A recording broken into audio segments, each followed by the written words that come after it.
jërë ngeen jëfati ci ànd bi ak télévision Futur Média dal leen ak jàmm ci xibaaru digg bëccëg bi ponk ci gën a fës yeneen i accident tey la am ma nga xewee nag ca talib usuy ba te tolluk dëkk ba ñu naan Kaleyan juróom-benn doomu aadama ñoo ñàkk seen bakkan am ñu ca jëlee ay gaañu-gaañu yu metti ba ñu rawale leen ca kër docteur ba nekk ca Ziguinchor benn camion nag moo mbëkkante ak benn woto 7 places beneen accident moom ca Kébémer la amee foofu ba tey ab camion moo daal di rek kon mbëkk benn bus ba ñaar ñàkk ca seen bakkan am ñu ci jëlee ay gaañu-gaañu beneen ponk ci biir xibaar yi mu soxal nag mbirum kon juróom-ñeent fukki milliards ak ñeent yi ñuy coow boobu ba tey nag guléet mu wax moom mi nga xamante ni moom moo nekkoon kon directeur général des domaines fii ci Sénégal moom nga xamante ni tuumay nag ci ndoddom la nu ko ngàll daal dinay addu rek moom Mamour Diallo moomee nee na nag la mu doon xaar daal tey am na ko ndax bu ñu xoolee enquête parlementaire bi setal na ko ba mu set wecc li ci des nag da koy bàyyi rek ak ay avocat yu koy layal avocat yooyu bokk na ci maître El Hadji Diouf moom ci kanam tuuti dana janoo ak taskatu xibaar yi dinañ àddu ci wàllu tàggat yaram ak football sunu gayndey Sénégal nag ñooy footballee ca bitim réew ña ngay wéy di def fi jaloore ñu xool nag ni ci ay bis bi daanaka booy xool ñu bari nag wane nañu seen bopp bokk na ci Mbaye Niang bi nga xamante ne dugal na but Idrissa Gana Gueye moom it daal dinay rek kon wan na kon Paris Saint-Germain na la nu ko doon doyee kon daal dina cay sóobu bu baax a baax Cheikhou Kouyaté naka noonu ba ci gardien bi di Edouard Mendy mbokki ponk yaa ngi nii bu ngeen taaxirloo tuuti ñu faram-fàccee xibaar yi.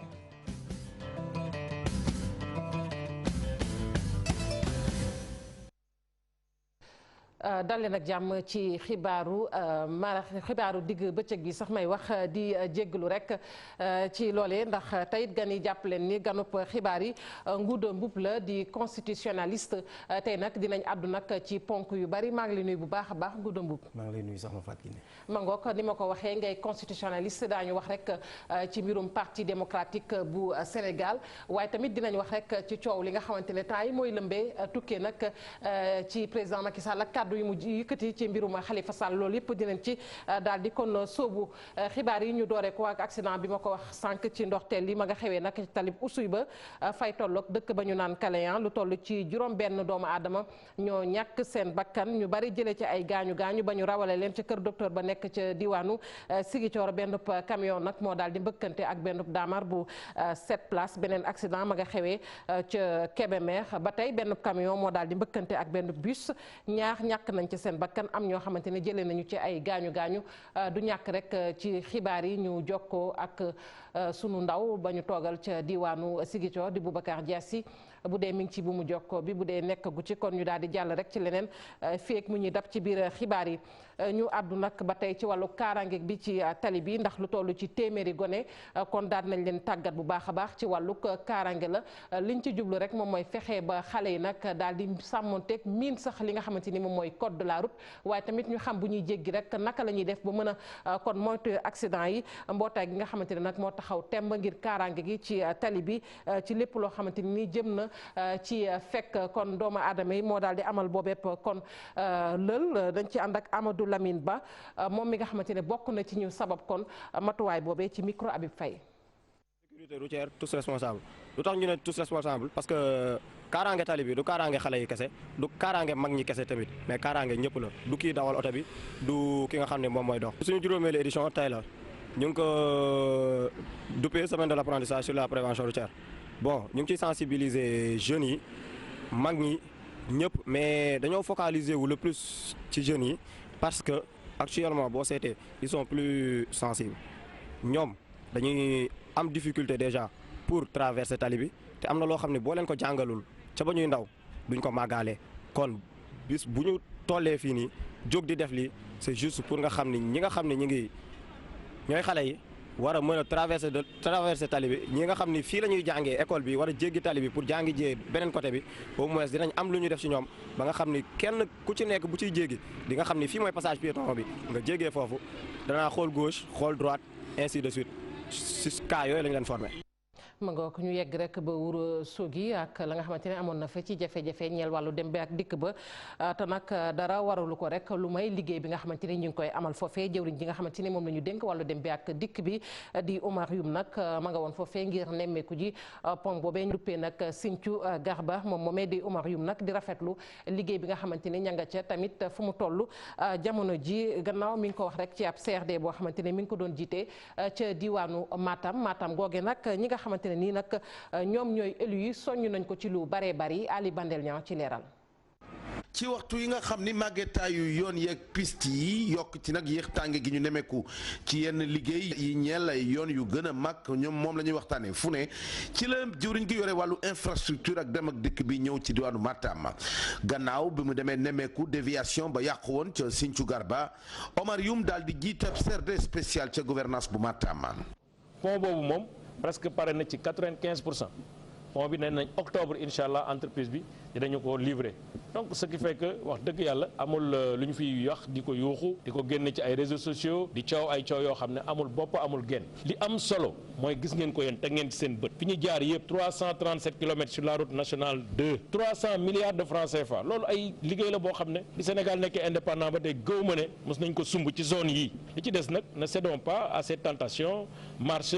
sànni xeer yuuxu ci zone boo xam ne ay nitu jàmm lañ ay nit yu dëggu lañu ay nitu ngor lañ wax naa léegi ku muñ 1960 ba 2019 bu ñu la nee li des pour defaral la li ci des ñaari at ba ñetti at moo ci des war nga ko mën a muñ nag tax. ci biir ndaje bi nag élu yeeg waa Dandemayo émergent daal di koy interpellé ci lu ñeel désenclavement diwaanu Dandemayo bi waraloon fan ñu génn sax ñu wàccoon ci mbedd yi ngir dox ñaxtu Oumar Youm di ci indi tontu. loolu nag joxe na si ndigal semaine bii di ñëw wax naa. techniciens yi dinañ ñëwaat directeur des routes directeur désenclavement directeur général AGEROUTE pour xoolaat études yi nga xam ne defoon nañ ko déjà dans le grand programme de désenclavement du Dandemayo kon nag semaine prochaine bu ñu ñëwee ba waxtaanee ko ba pare bu ñu delluwaatee dañuy am li ñuy wax avant projet boobu dinañ ko indiwaat fii dans le cadre d'un CRD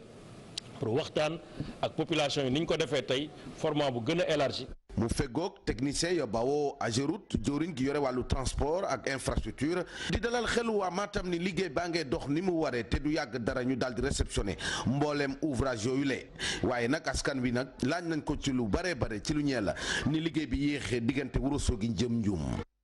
Ali Bandel ñaa ñu lay jaajëfal bu baax a baax fukki dëkk ak ñaar yu taxawoon nag ne dañoo bëgg rek ñu daal di leen nag defal ab commune ñoom nag dafa mel ni kenn ca ñoom nag daal di nay kon rocc ko ba set wecc ñoom ñooñu nag la ñu doon sàkku rek mooy ñu daal di def ab commune ca Nianing kookee rocceeku nag di dëkk ba ñu naan Pointe Sarène ndax nee na nag ba nëga ni dafa bëgg rek bokk ca commune bu Malicounda Abdourahmane Diallo. 22 bii passé benn plateforme bu ñuy oowee Nianing pour la communalisation de Nianing jot na dañoo wote Nianing di xam ne ni fukki dëkk ak ñaar yi féete zone sud dañoo juboo ak ñoom ngir gunge leen ñu doon commune boo xamante ni ñoom ñoo war a nekk chef lieu bi or Pointe Sarène mësu see impliqué wu mësuñu ko see boole mësu see yónnee kenn. ñu dem ba jël benn pancarte bind ci ni Pointe Sarène bu wane ni waa Pointe Sarène ñoo ànd ci loolu ñu bëgg a xamal Sénégalais yëpp ni Pointe Sarène yónneewul yeblewul fekkewul fu ñu nase te bokkul sa ak kuy nas ñu bëgg leen a xamal ni ku am sa fulla mbala nga am sa mat ba jël sa initiative bopp war ngaa am sa mandute ka nga xam te ne boole ko nga bañ ko see boole ñu bëgg leen a xamal ni nag ñun waa Pointe Sarène jóg nañ pour défendre suñu dëkk képp koo xamante ni yaa ngi wax na nga wax sa waxi bopp wax ci nag du waa Nianing communalisation de Nianing rek ñoo ko bokk parce que dem nañ ci ba créer ay site yoo xamante ne dañuy wax si turu Pointe te ma gëm ni Pointe Sarène am nañ ñu ko mën a waxal ci bépp fànn dépassé nañ ñun Pointe Sarène foo xamante ni dañuy nekk ay bagage boo xamante ne dañuy porter di ñu yóbbaale. gannaaw Pointe Sarène askanu nag dundam ma nga nekk ca commune bu Ndiouroup ñoom nee ñu seeni facture dafa cher lool te bu ñu xoolee nag ñoom tey jilee war nañu am rek matuwaay yu tax ñu mën a jotee ci courant waaye ba nëgë ni nag sottiwul ba tax na ca loolee ña ngi ca joxañ baaraam société électricité bi nga xamante ni nii nag moom ab concessionnaire la di toppatoo lépp loo xamante ne jëm na ci indi courant ci àll bi tey nag la ñu bëgg rek mooy Senelec gestu jafe-jafe yooyu nga xamante ni ñu ngi koy dund Aminata Goudiaby jaaxle am loolu lu leen metti moom moo tax ñu dajaloo ci seen digg dëkk boobu doon yëglu askanu Dudaam nag ñoom ñu ni li ñuy fay courant ci seen dëkk boobu noonu dafa jéggi dayoo ñu ngi ci joxoñ baaraam nag ñoo di waa électricité du RIP moo di ab société boo xam ni dafay joxe courant ci dëkk yi féete ci kaw gi. jigéen ak góor yëpp a feebar ñun yëpp dañu pali ndax compteur yi parce que boo seetee am na ñoo xam ne dañuy fay 45 000 ci benn weer bi ñii di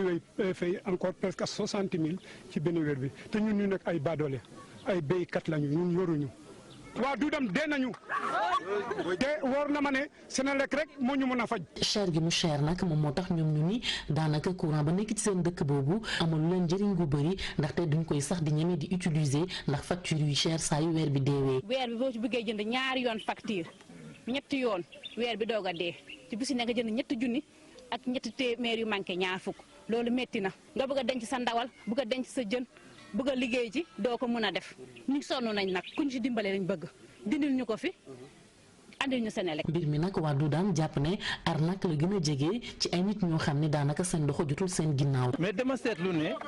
ñi nekk ci taax yi ñoo gën a yombale courant mais loolu nu mu mën a amee ñu ne dañoo indi courant pour néew suñu doole.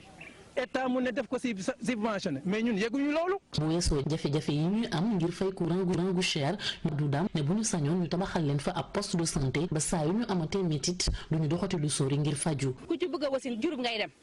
boo demul Diouroup bala nga yëg dem Senghor bala nga dem Fatick balaa ngaa dem lu lay yóbbu sareet yàlla bu la defee nga mucc ci yoon bi nooy def nga ànd ak benn nit ak borom sareet bi taxaw fee di la xaar nooy def dimbale leen ci ngir yàlla poste de santé bëgg nañ kuñ ci dimbale. waxoon nañ ko sànq ci ndorteelu xibaar yi muy nag coowal juróom-ñeent fukk ak ñeenti milliards yooyee mu nekk nag tuuma yoo xamante ni ñu ngi ko ngàll ci ndodd ki nekkoon directeur des domaines fii ci Sénégal muy Mamour Diallo tey nag yëkkati na ci ay kàddu la mu xamle nag mooy la mu doon joxtu tey am na ndax tuuma yooyu enquête bi nga xamante ne nag kon ndawi réew mi ubbi nañu ko ci penc mi setal na ko ba mu set wecc li ci des nag da koy bàyyi rek ay awokaam ñu teewlu ay kàddoom ci micro Thierno Fall. man ata ngi nii am na ay nit yoo xam ni ci ay politiciens yuy teg sama der bi ay wax yu ñaaw ay wax yu ñagas ngeen koy dégg guddi di ko dégg bëccëg boobu ba léegi itam ku ne xam na ni man Mamour Diallo tontuwuma ci yëkkatiwuma sama baat ndax xam naa ni lu dul dëgg du yàgg te dëgg dina ma dëgg rek mooy feeñ yàlla mi dara teewul Assemblée nationale bi nga xam ne moom moo fa ndaw réew mi nekk ñu taxawal commission d'enquête parlementaire war a saytu loolu nga xam ne moom la ñoo ñuy wax ndax dëgg la am déet ñu liggéey ci liggéey bu war a mat ñetti weer ba fan yii ci gannaaw génn nañ def communiqué wax li nga xam moom lañ gis ñu ciy sant yàlla bu baax a baax nag ndax ku ñu tilimal sa der sañ ngaa dem wuti saabu nag setal sa bopp loolu rek moo taxoon ma xawoon fay gëj doon toppatoo loolu di ko saytu bu baax a baax ba li ngeen déggu ko waaye ku ne xam ne ni man Louga laa am Louga laa bëgg Louga laa gëm moo tax bi loolu jeexee ma ñëwaat fii jàkkaarloo woon ak sama militant jàkkaarloo ak sama mbokk. mu nekkoon Mamour Diallo avocat nag yi nga xamante ni ñoo koy layel bokk na ci maître El Hadj Diouf ci kanam tuuti nag dana janoo ak taskatu xibaar yi fas yéene rek addu ci ñaari plainte yi nga xamante ne nag Ousmane Sonko daal dina koy rek kon ngàll ci ndodduk kiliyaanam boobee di Mamour Diallo. libéraux yu diwaanu ndax nag fi mu ne nii ña ngay waajal rek amal ab assemblée générale bu yaatu boo xamante ne amal nañu ko sax ba noppi ndaje moomu nag ñi ngi doon addu rek ci li nga xamante ne nii xew na ci parti démocratique bu Sénégal ak tabbuk nag ñi nga xamante ne nii ñoom ñooy secrétaire généraux yi loolu nag daanaka booy xool jur na coow ndax Mayoro Faye mi nga xamante ne sax moom mandataire la bu parti secrétaire national bu parti démocratique bu Sénégal yëkkati na ci ay kaddu la mu xamle nag mooy militants yi am na ci ñoo xamante ne yàq kese moo leen tax a jukk waaye nag ki nga xamante ne moom mooy seenu njiit di maître Abdoulaye Wade na mu doxalee noonu képp la dañu koy teewlu moom it ci micro Ousseynou Diop ak Habib Seck. secrétariat national boobu andi itam ci yeesal bu mu war a yeesal comité directeur di wax ne réew mi fi mu toll jot na ci kenn ku nekk nga jël sa responsabilité rawat na ñun ñi nga xam ne ñun ñooy ay militants au PDS fexe ba gox yeeg goxaan yi fépp fu fi militant nekk ak militante ak sympathisant wala nga yor mouvement de soutien ñu lëngoo ak yow doon benn ba mën a taxaw waxal askan wi li nga xam ne moom mooy seen tawat ak seen ay préoccupation parce que loolu moo manqué léegi ci réew mi leneen li ci amaan mooy ñi nga xam ne dañu jàpp ne Ablaye Wade ba mu leen di fal amoon na moos ñu mu naqari ba ñenn ñi génn parti bi muy mel ne ku mel ne Oumar Sarr muy mel ne ku mel ne Ahmed Fall Braya mais tey ñu bëgg a taxaw dëkk Ablaye Wade ca mu doon ki nga xam ne moo leen faloon démb ak barki démb ba ñu am ay ndombo tànk ñun ñëpp ñu topp seen ginnaaw tey Ablaye Wade fal leen fal ñeneen ñu ne loolu du fi amee dañuy yàq parti bi dañ koy jaayi Macky Sall duñu ko nangu ñun waa Ndar taxaw nañu pour wax ne loolu du fi am tey du fi am ma ngoo ko coow lu juddu rek gannaaw tabb gi nga xamante ne secrétaire général bu parti démocratique bu Sénégal kon def na ko di ay tabb yu yees waxoon naa ko sànq gan gi nag Ngouda Mboup la nekk constitutionnaliste xamee lool ci charte réew mi gannaaw ba mu la delloo nuyu rek laatu ñu jàll ci yeneen ponk yi dégg nga léegi kàddu gi nga xamante ni tukkee na ci Mayoro Faye fële ca diwaanu ndax doore ko rek ak parti démocratique bu Sénégal ak coow li nga xamante ni am na tabb yi nga xamante ni gis nañu ko jamono ji ci parti démocratique bu Sénégal ñi ngi wax ni jaarul ci yoon ndax lépp bu ñu xoolee dañoo jalgati lu baree bari yow nga nekk ab constitutionnaliste nan nga jàngatee tey jii nomination yi xew ci parti démocratique bu Sénégal. waaw maa ngi lay gërëm Fatou Kiné di la sargal di kontaan ci invitation bi am na solo parce que boo xoolee lu mel ni PDS tey jii nii li ko dal man maa ngi koy wax day dem sax ci parti socialiste boo xoolee même problème structurel yi la ñu am c'est que ay parti yoo xamante ne dañu ay parti yu mag. yoo xam dañu am jaar-jaar am histoire léegi nag ku bëgg a xam li xew il faut nga dellu ci seen i texte seen i charte maanaam ni ñu ko tënkee seen i charte nag bu ñu koy tënk dafa fekkoon ni dafa lié histoire u Sénégal ku mel ni parti socialiste boo gisee tey charte am nu mu tënkoo da ngay xool ni secrétaire national bi secrétaire général bi moom mooy buum di buum bi moom moo war a def lépp parce que bañ koy def parti unique la woon moo tax tey jii nii boo jëlee bu mel ni parti socialiste mu commencé ci moom da ngay xool ni Ousmane Tanor Dieng yàlla na ko yàlla yërëm yàlla na suuf sedd ci kawam ci ñi nga xam ne ñooy ay adjoint kenn mënu ko ci remplacer ci texte yi li texte yi wax parce que amul hiérarchie entre ñoom donc concertation rek la ñu mën a def pour ne diw yaa koy remplacer même su fekkee yow yaay le second yaa topp ci moom loolu aussi daa dal PDS parce que boo xoolee PDS seen i texte boo xool ñu bëri sax du ñu gis texte yi man il m'a fallu bërki démb ma dem ba laaj kenn ne ko abal leen ma seen i texte ma xool comme ñun dañ koy càmbar di ko xool boo xoolee da ngay gis ni aussi texte bi lu ci bari changé wu ci kii di secrétaire général national di maître Abdoulaye Wade nekk fi boo xoolee presque cër yëpp dañ ko koo jox léegi cër yooyu bu ñu ko joxee maanaam loolu lu ñu tënk la ci texte yi lu ñu tënk la ci texte yi kii nga xamante ne même mooy coordonnateur gi nga xamante ne nii moom mooy par exemple secrétaire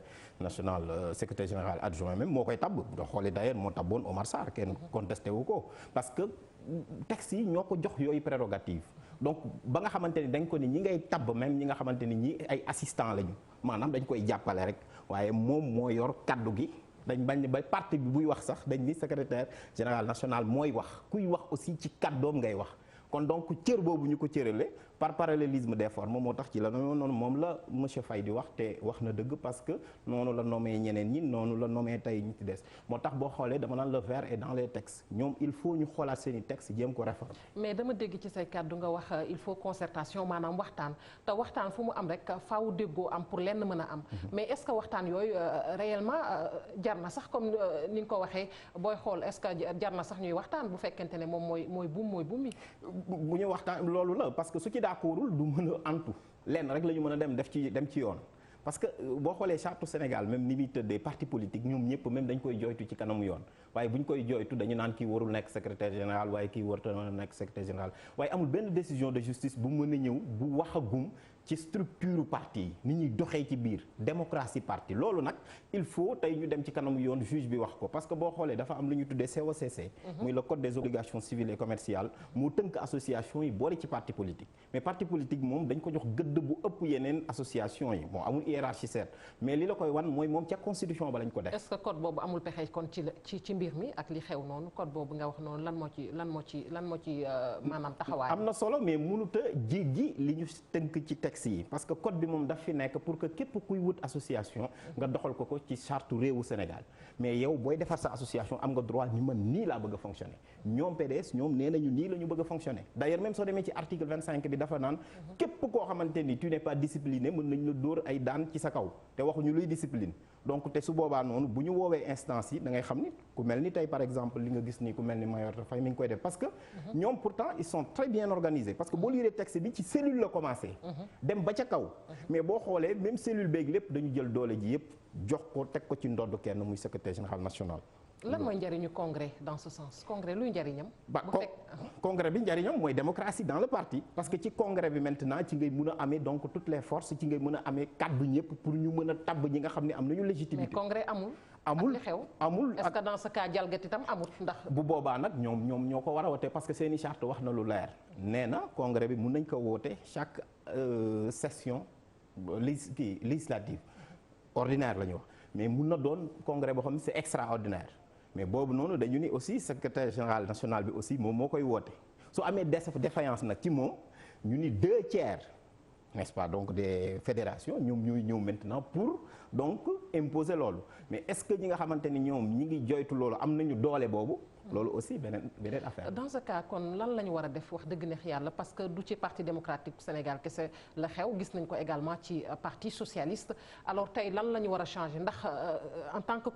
constitutionnaliste est-ce que dañu war a maanaam xoolaat charte yi nga xamante ni ñoom ñoo tënk parti politique yi voilà. effectivement d'ailleurs même ñun def nañ ko dans une contribution bu ñuy wax les contributions citoyennes avec la société civile récemment pour ñu wax ni nañu dem parce que constitution bi ci référendum bu 20 mars 2016 day wax modernisation des partis politiques nit ñi dañ koy fàtte kon même peuple sénégalais loolu d'accord na ci parti politique yi il faut ñu moderniser leen ku mel ni parti socialiste mënul ta doxee ni mu daan doxee 1960 ku mel ni PDS mënul doxee ni muy doxee 1974 te loolu dafa am solo parce que boo xoolee parti politique yi nii ñun dañu koy soofantal ni ñuy doxee nii mais tant que dalul parti bi nekk ci nguur gi du ñu xam n'est-ce pas jafe-jafe bi mu mën a indi ci doxinu réew mi te parti yoo xamante ne la kenn waru leen a seetaan ñuy suuxat parce que dañuy bokk ci li démocratie Sénégal bañ nañ ko ba article 4 bu constitution day wax ne ñoom dañuy concourir à l'expression du suffrage mais daf leen a gën a dooleel 2016 ni leen même da ngeen di participer à l'animation de la vie politique mais da ngeen di yar citoyens yi di leen tàggat loolu am na solo ba nga xamante ni modernisation boobu mënuñu ko jéggi bu ñu ko jéggee rek day doon loo xamante ni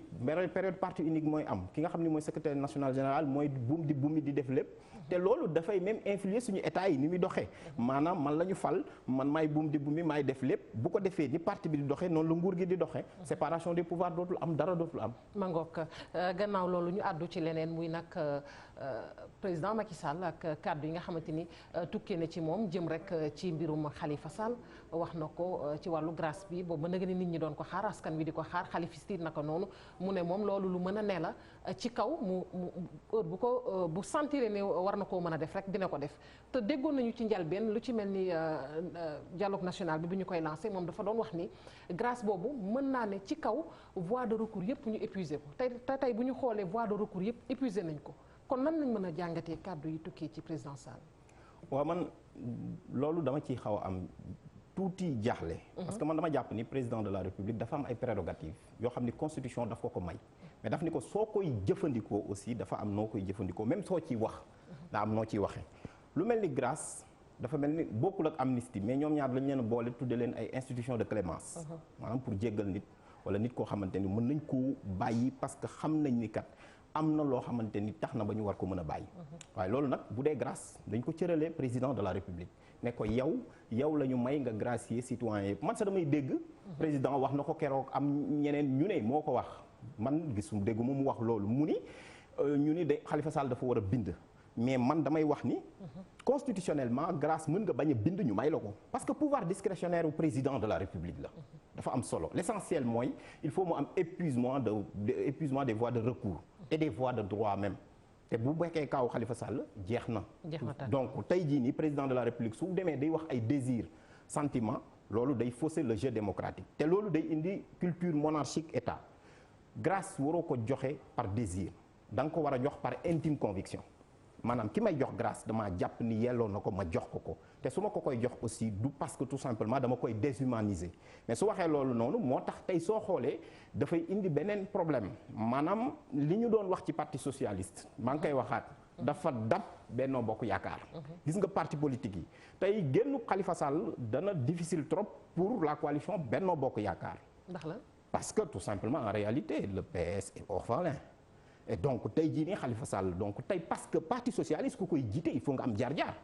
te ñi fi nekk tey jii nii du ñu dañ leen a xeeb mais ku ci taxaw Khalifa Ababacar Sall tamit am na jaar-jaar te waxoon nañ ni tey jii nii ay volonté Ousmane Tanor Dieng moo doon ñu retrouver wu et donc retrouvailles su amee Khalifa Ababacar Sall bu récupérer le parti socialiste soo xoolee structurellement même boo ko xoolee Sénégal am na nu mu doon demee parti socialiste mënoon na revenir au pouvoir en 2019 te donc loolu aussi président Macky Sall je pense que moom ci loolu la nekk mais man damay jàpp ni loolu du lu. kon logiquement tey war nañ ko mën a gracier logiquement. mais non seulement logiquement constitutionnellement légalement. Khalifa Ababacar Sall mën nañ ko gracier président su ko bëggee tey fi ñuy toog nii mën na xaatim grâce bi moom la ko constitution jox donc leneen lu mu wax mën na fausser le jeu démocratique waroo gracier nit di wax ni dama koy def par désir wala dara wala quelque chose loolu moom état de droit ak démocratie da ko dàq. Très rapidement benn laaj rek laata ñuy tàggatoo bu mujj muy parti de gauche yi ak jafe-jafe yi ñu am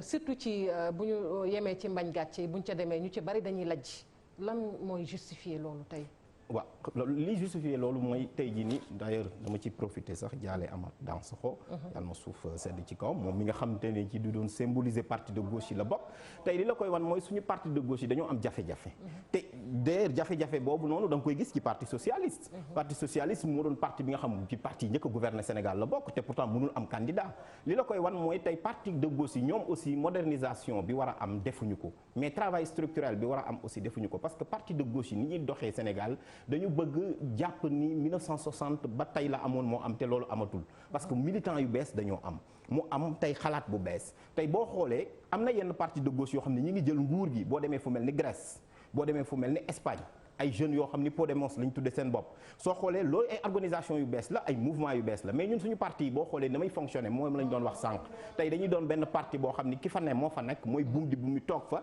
parti bi du changer du évoluer su ko defee bu boobaa aussi donc la ñu doon dund la ñuy dundaal. ñu koy jaajëfal bu baax a baax Ngouda Mboup nekk constitutionnaliste sa xam-xam màcc ci wàllub chartum réew mi ñu lay jaajëfal bu baax a baax. xibaar yi ñu wéyal ko wax nag ci wàllug njàng meeg njàngale mi ak jëwriñ ji nga xamante ni moom la ñu dénk wàllug njàng mi daal di rek kon amal ab lël boo xamante ni nii nag liñ ci jublu mooy fexe nag ba xale yi rawatina ak ñi féete ci élémentaire bi ñu teel leen a tàggat ci lépp loo xamante ni jëm na ci wàllug mathématique ndax bu ñu xoolee bariwul lu ndongo yi di sopp nag matière scientifique yi ci loolu nag lañ ci jublu jëwriñ ji ñu teewlu ko ci micro ay sotopay. mathématique yàgg nekk matière boo xamante ne yenn élèves yi bëgguñu ko. bu ñu la nee demal defi benn équation ci tableau bi sax nga ragal waaye nag ki nga xamante ne dafa yàgg tàggat ci mathématique moom nee na am na yu bëri yoo xamante ne dañ ko war a xoolaat. yu bëri maîtrise ñu continuer ça moom il faut le dire ensuite à cause de cela dafa am problème lu ñuy wax méthode nu ñuy enseigner pédagogie loolu aussi beneen problème la ça fait que ñaari problème yooyu boo ko boolee. évidemment élèves yi dañuy gën a may ay jafe-jafe. kon nag ñu war a xool beneen façon boo xamante ne dañ ko tàggatee ndaw ñi. moom enseignant boo gis moom mooy jaay lu muy enseigner genre commerçant la élève bu fekkee ne sentir na intérêt ci lu muy jàng bu fekkee ne xam na ne dina ci am moyenne bu fekkee ne vraiment xam na ne bu ci kii avenir am dina assurer certainement dina bëgg bu fekkee ne par exemple ni ngi surtout en mathématique. ngay ñëw di joxe ay notes yu bon ils enseignent pas les élèves ne comprennent pas bu fekkee ne élève bi comprendre évidemment discipline boobu da ko bëgg. Bara ak papam ñoom nag dañu bëgg mathématique waaye papa ji dañu xamal ne faw nag nga xaw yeewu tuuti ngir nag mën a exceller ci discipline gile. waaw bëgg naa mathématique. lan moo tax nga bëgg mathématique. parce que dafa nekk benn matière bu am solo bu ñuy permettre ñuy gën a xam avenir bi. calcul dafa laaj concentration donc boo amul benn intelligence pour nga mën ko def c'est difficile looloo tax yenn élèves yi souvent dañuy décrocher def leneen def les séries littéraires yeeg yu mel noonu mais math moom vraiment foog nga xarañ tuuti kaw. kon ñu wax ne ñiy def matière scientifique faaw ñu intelligent kon nag ci yeneen matières yi lan la ñu war a def. may xalaat sama mbokku littéraire yi.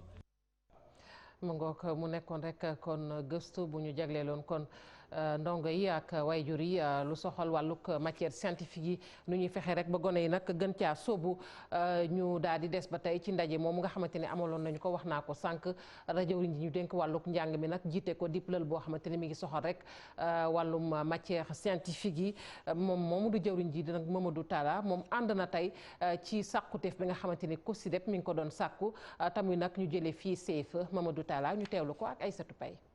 la ñu def mooy réflexion la bu am solo ñun dinañ ko jël toog waxtaan xoolaat également si seen système boobu mais li leen wax ne que lu wàllu enseignement mooy éducation waruñu nekk statique dañu war a nekk dynamique dans nos propositions dem naa ba wax leen ne sax est-ce que ni ñu defee lecture bi si suñu biir classe yi yenn réew yi ñu ngi changé ñii di wax ne méthode globale lecture ñii di wax ne méthode syllabique ñii di wax ne méthode semi globale est-ce que ñun aussi war a ñu xool nan la ñu war a def pour changer suñu méthode donc COSYDEP def nañu réflexion boobu dinañ si liggéey ñu jéem a seet nan lañ koy appliquer ou améliorer. ngook tàggat yaram ni ñu ko waxee woon ci ponk yi championnat yi ca bitim réew ñu gis ni doomu Sénégal yi nag ñi ngay wéy di defi jaloore bu ñu xoolee rek ci njeexitalu ay bis bi am na ñu wane seen bopp bu baax a baax bokk na ci Mbaye Niang mi nga xamante ni kon dugal na but ca équipe am Idrissa Gana Gueye moom it wane boppam rek ci ndorteelam ak Paris Saint-Germain Cheikhou Kouyaté moom it naka noonu daal di fexe rek ba équipe am doon nag Manchester United lu soxalit gardien bi di Edouard Mendy moom nag la ñu daal di tabb rek kon l'homme du match seen diggante ak Strasbourg ñu xët yu njëkk yu yéenekaay yi dañ ci ànd ak Mamadou Mohamed Ndiaye.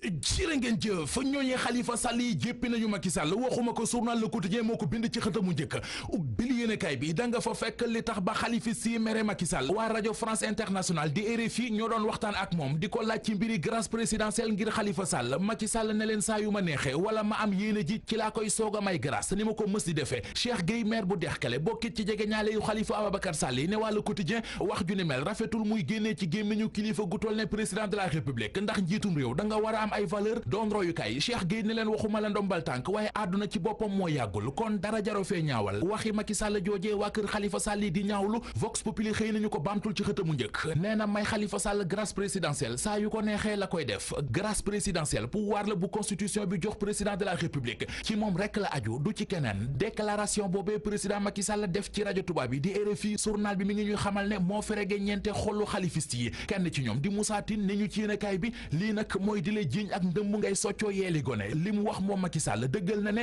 ci coobareem la Khalifa Sall demee kaso te it ci coobareem la ñu ko téye ci kaso bi keneen di Gallo Diaw nañu ci journal bi kàddoom yu jaadoon di ko yi mu yëkkati wane na ne Khalifa Sall otage politique am la l'observateur gis ci waxi président Macky Sall wax ju fi nar a suleeti leneen coow rawatina lu jëm ci li ñuy wax naan bëgg a éliminer Khalifa Sall moo tax ñu dugal ko ci kaso bi Soleil national di ñu xamal ak di ñu leeralal lii dëgg ci mbiri grâce présidentielle ngir Khalifa Sall Macky Sall ak déclaration bi mu def jëmee ko ci grâce présidentielle bu Khalifa Sall ak fa mu defee déclaration ba journal Source A dafa mel ne ku ci am ak jaaxle ba tax mu xëy di ko laajte président lii mooy lan mais président c'est quoi ça mooy li journal bi bind ci xëtamu njëkk yéenekaay bi tegal ñu ci ne seetlu nañu ci Macky Sall ne balay mën a wax lu soxal Sénégal mbaa sénégalais yi day bàyyi ba génn réew mi sori Ndakaaru ay junni kilomètres soog di ko def ku def dégg ndem si yàlla Amath Dansokho mbaax gi mu nekkee woon mi ngi koy dégg ginnaawam Soleil national nañu ministre d'état ba woon président d'honneur bu PIT ba woon faatu keroog àjjuma ci Ndakaaru démb ci dimanche ji ci la ko nation bi yëpp doon delloo njukkal moom patriote bi tappal nañu ko raayab citoyen d'honneur mu yóbbaale biir bàmmeel njiital assemblée nationale di Moustapha Niasse Soleil national nee nañu moo teewaloon président Macky Sall ca robba Vox Populi nañu fa la ko seedeele ne Amath Dansokho musuta wor ab xaritam jàmbaar dëgg la woon musuta tàng baa mu mitti ba mu daw mukk Source A nañu moom Amath Dansokho ca armée di Caaka Njaay ya ca Ndar fa la ñu ko denc Le Quotidien nañu ca Ndar fa ak militantisme am tàmbalee fa la ko jeexalee Sathiom bi Diop ma ne woon ca rajo Sénégal di ñu wax ci l'Observateur li tax Amath Dansokho cosaanoo Kédougou ñu suul ko Saint-Louis nee na lu mu digoon xaritam ba almaami mëtaw Fall la woon bés dañoo daje di añ Amath Dansokho ne almaami mëtaw Fall su ma faatoo Ndar la ñu may suul Sathiom bi Diop ne waxam joojee loolee mu digge woon ak njabootam xamoon nañu ko ba tax bi mu faatoo ñu defal ko li mu bëggoon moo waral ñu suul Dansokho Saint-Louis Direct Info nañu Abdoulaye Wade bi ñu ne ko amee Dansokho faatu na dafa mel ni ku mënutoon a wax ñi ko wër sax amu ci kenn ku ñeme woon a ñëw di ko tàgge Amath Dansokho ndax diggante Dansokho ak waa Wadeen diggante la bu xóotee yàgg bi Wade demee woon hôpital doon ko seeti journal bi nañu ñoom ñoom ñaar dañoo àndoon di jooy pendant 5 minutes Amath Dansokho musuta nangu Abdoulaye Wade dugal doom ji Karim Wade ci politique am na bés muy kaf ak Abdoulaye Wade di ko wax naan Karim Wade bés bu ko dara dalee man Amath Dansokho dama lay porter plainte moom Karim Wade sax fan la ko jant bi di tiim tontu laa ngi ci la Sénégal yi journal bi xamal nañu ne ginnaaw bi mu gàddaayee génn réew mi ñetti at ci ren ñu jàpp ne ma nga ca Qatar Karim nekkul ca Qatar ma nga ca Rwanda di touriste nekk ca Balaxal Mbadaam dégg nañu ko mu dig ay ñoñam jox leen rendez-vous ci Ndakaaru ñu dem ba Géejawaay ak journal La Tribune mi ñu wax ne géeju Géejawaay gi la fay lab ciw nit di faatu ëpp na dayoo ci ñaari weer yi ñu génn ñaar fukki doomi aadama ak juróom faatu nañu ci géeju Géejawaay gi géejug Tëngéej gi l'Observateur mi ngi ñuy nettali lu yéeme lu fa am ubbil journal bi Cheikh Jaxate benn waay la bu toll ci ñaar fukki at ak juróom jàpp fanweeri at mu àndoon ak jabaram dem géej jabar ja jigéen ju wérul la maanaam dafa ëmb ñu dem ca plage Bata ba ca Tëngéej Cheikh di fa sangu lab fa faatu fa fot tàggalewul mbaam ak i noppam coowal lesbienne lu rëy moo nekk ci xët mu njëkku Les Échos yéen a kaay bi nañu benn xale bu jigéen boo xam ne lesbienne la dafa am gel bi nag dafa amoon jëkkër ba tàggowoon ak moom divorcé ginnaaw bi mook jëkkër ji ñu juboo waat dem àndaat loolee la faru lesbienne bi mënut a muñ tax mu dajalee gàngam lu toll ci ñaar fukki xale yu jigéen ñu dem ci kër ga ndaw seddi sëy caxatee kër ga. ñu koy jaajëfal bu baax a baax Mamadou Mohamed Ndiaye mbokk yi fii la ñuy tàggatu ak yéen ci xibaaru digg bëccëg bi rédaction bi dig na leen daje ci yeneen jotaayu xibaar ñu leen ñaanal kenn dalug jàmm te di ko sàkku ci yéen.